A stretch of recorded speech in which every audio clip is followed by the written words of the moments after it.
We are going now to the Texas Capitol, where members of the Democratic Caucus in the Texas House of Representatives are unveiling a school finance plan.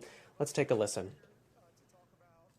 The Fully Fund Our Future Act, House Bill 177, which has been filed by co-chair of the HDC Education Committee, Gina Hinojosa.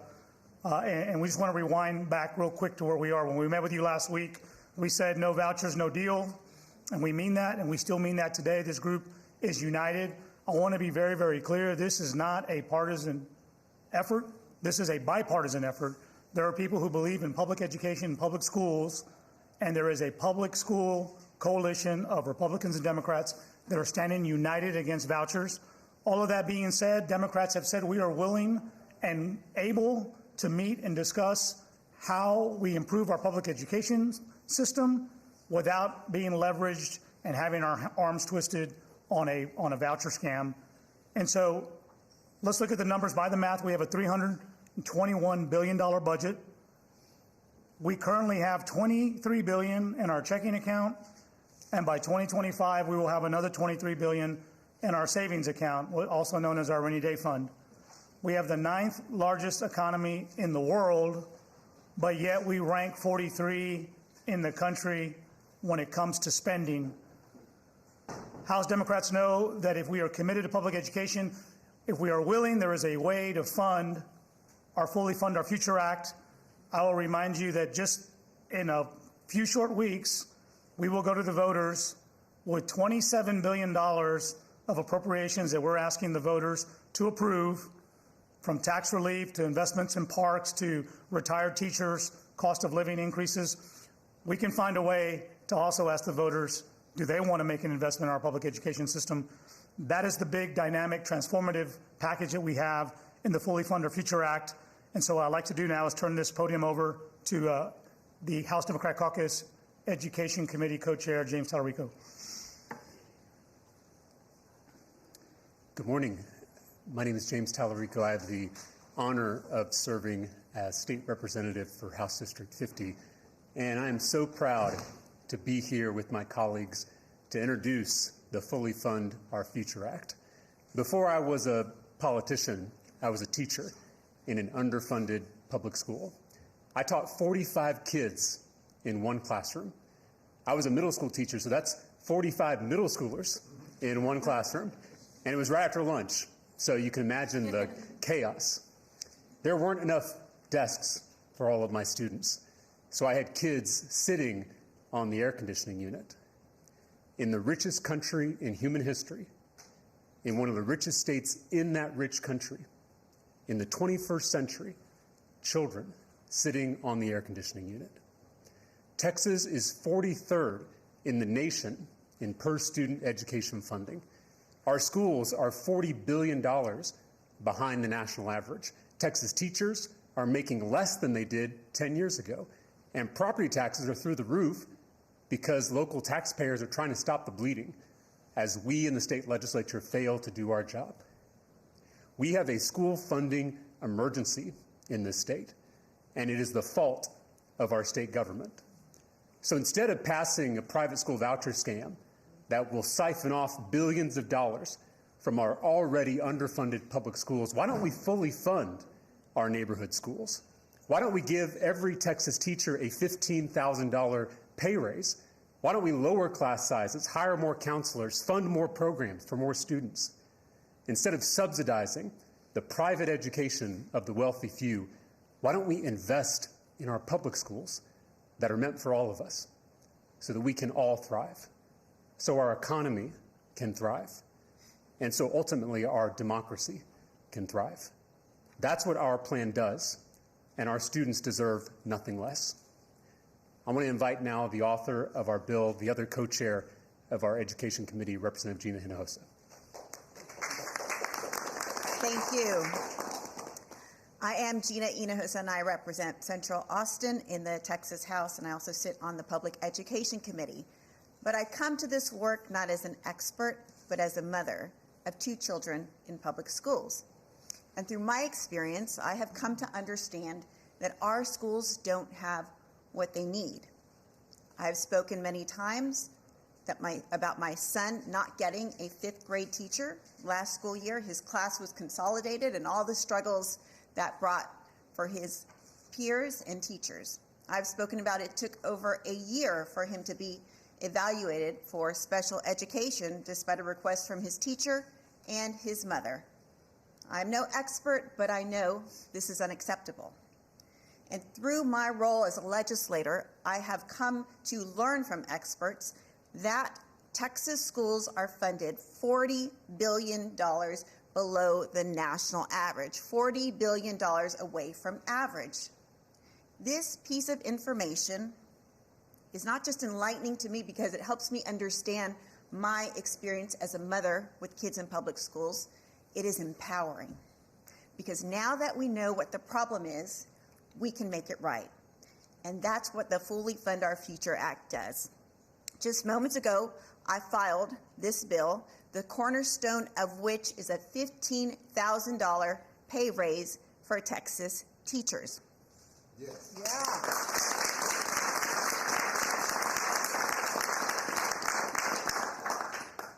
College graduates with similar education to our teachers are making 21.5% more than Texas teachers, and we know we are losing a record number of teachers in the profession. It's time we stop paying just lip service to support our Texas teachers and start paying them their actual worth. But we know that in a school community, it takes everyone to create a thriving educational environment. And so our Fully Fund Our Future Act adds $5,500 as a bonus for all support staff on a school campus. The building block of our school finance system in the state of Texas is called the basic allotment, and all that is per student-based funding. For every single child in the state of Texas, the Fully Fund Our Future Act increases that amount by $2,787. Yeah.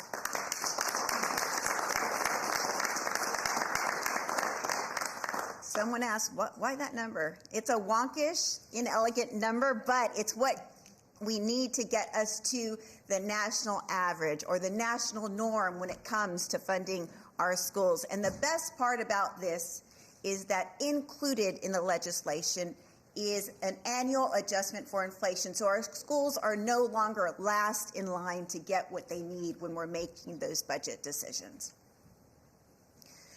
There's no other program that is more underfunded in our school finance system in the state of Texas than our special education program. And so the Fully Fund Our Future Act fills that gap to the tune of $2.3 billion annually for the biennium, so that our most vulnerable kids get what they need for their education. Now, there is nothing more important to Texas parents than the safety of our children. In last regular session, we put important but expensive safety mandates on our public schools. They were unfunded mandates. We did not fully fund them. It's time we put our money where our mouth is and fund the safety of Texas students. And so that's what this bill does at about an estimated $3 billion.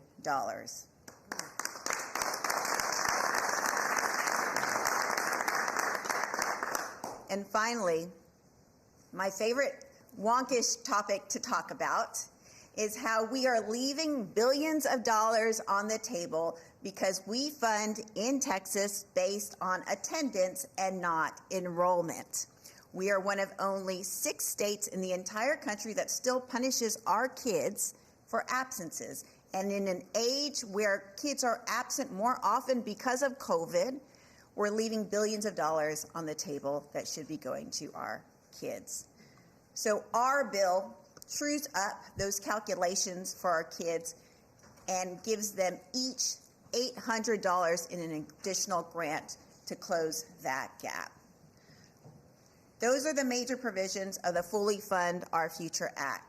It addresses the major gaps in education funding so that we not only come into what is the national norm or the national average for funding our schools, but that so Texas schools can come into the 21st century so that our kids can have a chance at a prosperous, thriving future in a global economy. Thank you.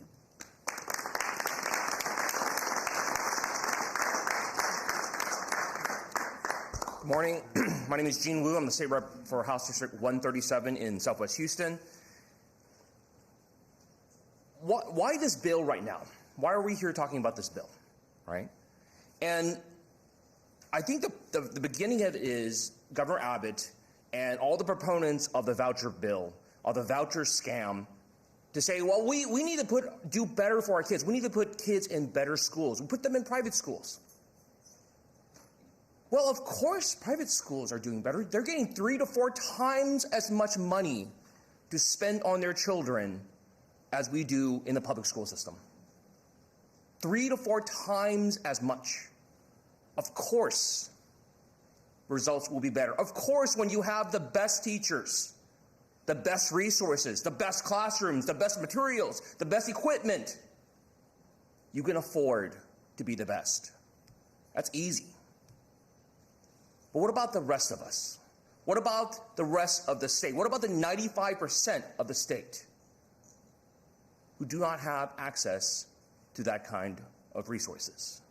And the point of this bill is to tell the public we are $40 billion short of even meeting average. We are $7,500 short per teacher of meeting national average. We are 43rd in the entire nation out of 50 states on how much we spend per child.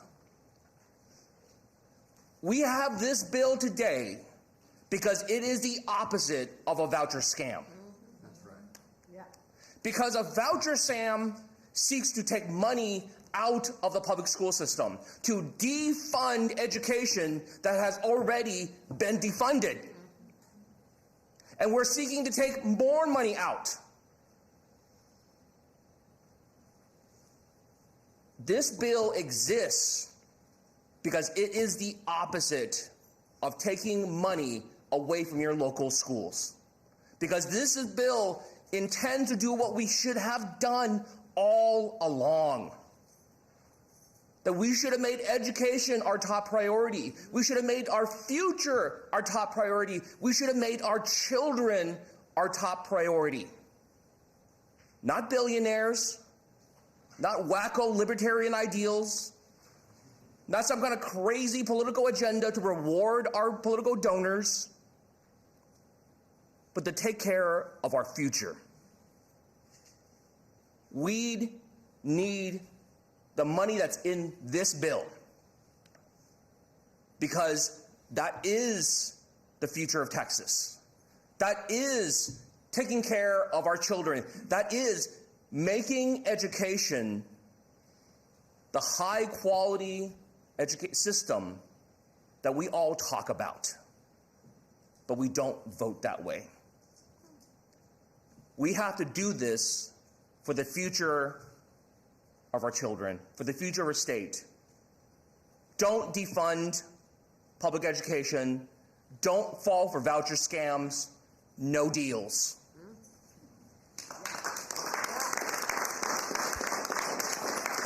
So to wrap up, in a state whose motto is always grounded in excellence, it is sobering to know that just to be average when it comes to public education is a $40 billion expenditure.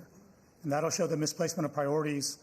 And that's why this caucus and this group is against voucher scams.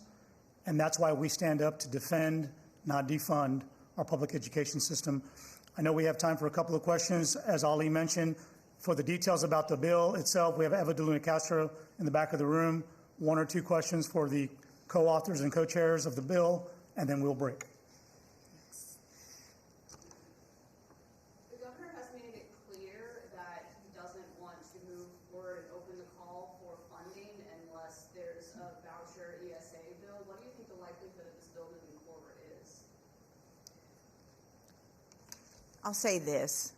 The governor is wrong to bribe legislators with what our schools and our kids need to get his political ambitions met. The vast majority of Texans and parents agree with me. We need our schools funded now. I cannot predict the governor's whims, but I can tell you the right thing to do is to fully fund our schools now. He should expand the call to include school finance so that our kids can get the money they need. And Greg Abbott is doing the bidding of two billionaire mega donors from West Texas, Tim Dunn and Ferris Wilks, who want to dismantle public schools and replace them with private Christian schooling. The governor has taken hostages in his attempt to force the legislature to pass this private school voucher scam, but those hostages are our kids. No scams, no bribes, no deal. I want to go back to this point of like no deals. Representative, there's at least one member of your caucus that has talked about potentially trying to find a way to compromise on school vouchers because Republicans seem to be willing to push through this proposal. You're still standing by no deal. It's been repeated over and over. Is there any way that you could see working, yourselves working with the Republicans to support this bill, even with the governor, to try to introduce some of these proposals in a voucher bill, perhaps? There is a bipartisan majority in the Texas House for public education. There is a bipartisan majority against voucher scams, and there has been since 1957. That's the first time a voucher scam was introduced in this building. And so I'm confident that bipartisan majority will hold strong and will defeat any voucher scam this session or the next.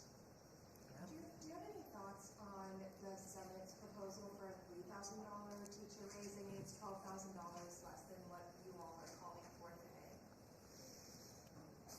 The Senate likes to dabble in education policy, but it's the House with the experience and the record in support of our public schools. I will say the Senate's bill does not even cover inflationary and increases since 2019. So that bill is unfortunately not investing what our schools need. And that's why we have proposed this Fully Fund Our Future Act. Are you all prepared to stay here as long as it takes? Because the governor says he's going to keep you here until he gets something. Do you guys not have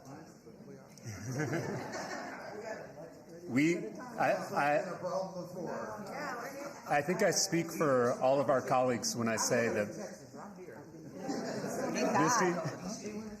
Well, I think we all ran to serve our communities and particularly our kids. And so we're here to do our job, even if the governor won't. Thank you. All right, thank you, everybody.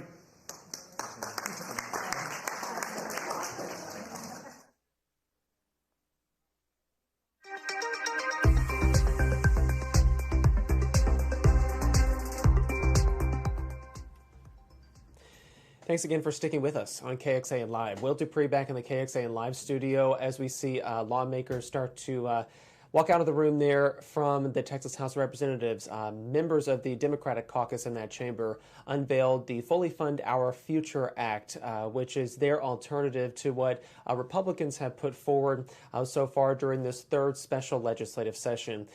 You heard them yet again say they are opposed to Governor Abbott's calls to create an education savings account system in the state. Again, that would take public dollars and allow families to use that to pay for private education. This plan that the Democrats put forward today would increase teacher pay by $15,000 across the state. They say that it would increase school security funding and add more money to provide for per student investment from the state. The political reality, though, is that, as many of us know, the Democrats are in the minority in Texas state government, so the likelihood of this plan gaining much momentum at all or to even pass is pretty low. It would seem that many of the Texas Republicans who hear this news conference, hear the proposals made, would likely say this is a no-go. So again, we are going to have to watching what goes forward from here as more debate is happening in this third special legislative session about school funding.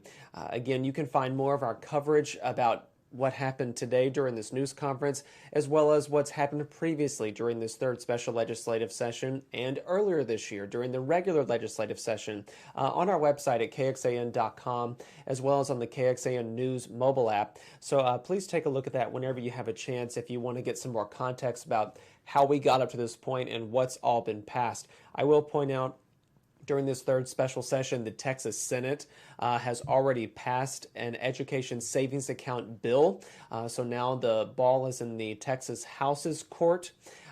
You might have noticed that some of the Democrats pointed out that they stand pretty united against this proposal, and they're joined by some mainly rural Republican lawmakers on the Republican side. So this is a lot to follow along with and to try to predict what will happen during this third special session, which is a 30-day max, and we are about maybe halfway through that at this point. So again, lots more to cover, and we hope that you'll stay with us as we continue to do that. I'm Will Dupree in the KXAN Live studio. I'll see you back here at another time. Hope you all stay safe and healthy out there. Take care. Enjoy the rest of your day.